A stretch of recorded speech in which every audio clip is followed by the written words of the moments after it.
এই এত সুন্দর গাছটাকে আজকে কেটে ফেলতে হলো। মাত্র 1 মাস আগেই এটাকে আমি পুঁতেছিলাম, তাই কাটতে মন চাইছিল না একদম।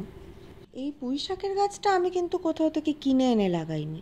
একদিন বাজার থেকে পুঁই শাক এনেছিলাম রান্নার জন্য। শাক কেটে নেওয়ার পর যেই অংশগুলো বাদ দিয়েছিলাম ওগুলোই এই টবের মধ্যে পুঁতে দিয়েছিলাম। সেখান থেকেই এত সুন্দর গাছ হয়েছে। বলেছিলাম না আগের ভিডিওতে আমার হাতে জাদু আছে। এই যে চলো চিনি, কই কই চলো চলো চলো,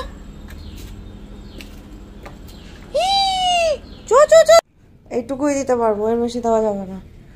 ছেড়ে দে বাবা। কি এইটুকু কি করবো আমি?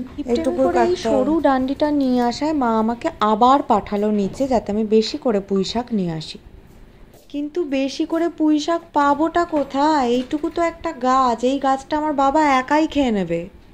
2 দিন আগেই আমি কত কষ্ট করে একটা রড জোগাড় করে পাশের টবে পুঁতে এই গাছটাকে আমি বেঁধে দিয়েছিলাম, যাতে ওটা তাড়াতাড়ি উঠতে পারে। আর আজ সেটাকেই কেটে নিচ্ছি শুধুমাত্র মায়ের জন্য।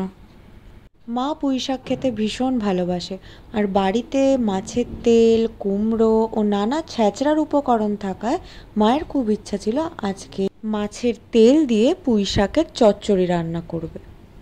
এই রেসিপিটা যে এতটা সহজ আর এতটা টেস্টি, এটা দিয়েই অর্ধেক ভাত খাওয়া হয়ে যায়। চচ্চড়ি বানানোর জন্য কেটে নেওয়া হয়েছে আলু, বেগুন, কুমড়ো আর আমার হাতে তৈরি পুঁই শাক। প্রচণ্ডই সিম্পল এই রান্নাটা। কড়াইতে তেল দিয়ে দিতে হবে। তেল গরম হয়ে গেলে তার মধ্যে 5 ফোড়ন, তেজপাতা ফোড়ন দিয়ে পেঁয়াজ আর রসুন কুচিটাকে দিয়ে দিতে হবে।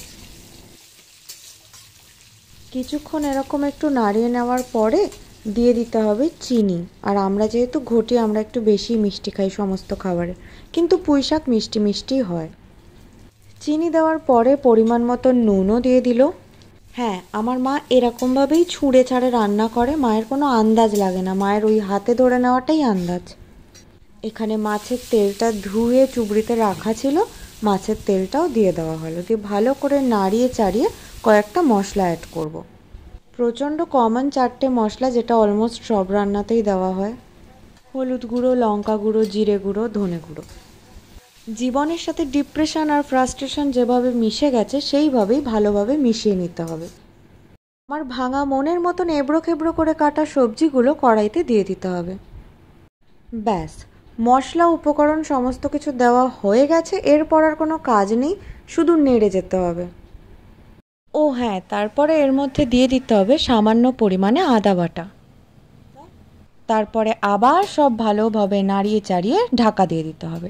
একবার ঢাকা খুলে দেখতে হবে যে জল বেরোচ্ছে কিনা। জল বেরোবে, আবার নাড়াতে হবে, আবার ঢাকা দিয়ে দিতে হবে। নাড়াতে নাড়াতে কবজি থেকে হাত খুলে আসতে পারে, কিন্তু তবুও নাড়ানো থামানো যাবে না, না হলেই কিন্তু নিচে আটকে যাবে। The only thing we have to do in chhyachra is নাড়ানো। অ্যান্ড সত্যি কথা বলতে গেলে অনেক রান্না করতে পারলেও ছ্যাঁচড়া, আরও কিছু অথেন্টিক ডিশ যেগুলো আমি পারি না, লাইক শুক্তো, এগুলো আমি শিখে নিলাম এবারে মায়ের থেকে। অতটাও টাফ নয়, শুধুই নাড়ানোটাই হচ্ছে মেন ব্যাপার, আর মশলাপাতিগুলো আন্দাজ মতন। গরম ভাত দিয়ে একবার খেয়ে দেখো, অসাধারণ খেতে জাস্ট। আর অসাধারণ তো হতেই হতো আমার হাতে বেড়ে ওঠা পুঁই বলে। তোমরা বাজার থেকেই পুঁই শাক কিনে এনে খেও, কিন্তু রান্নাটা করো।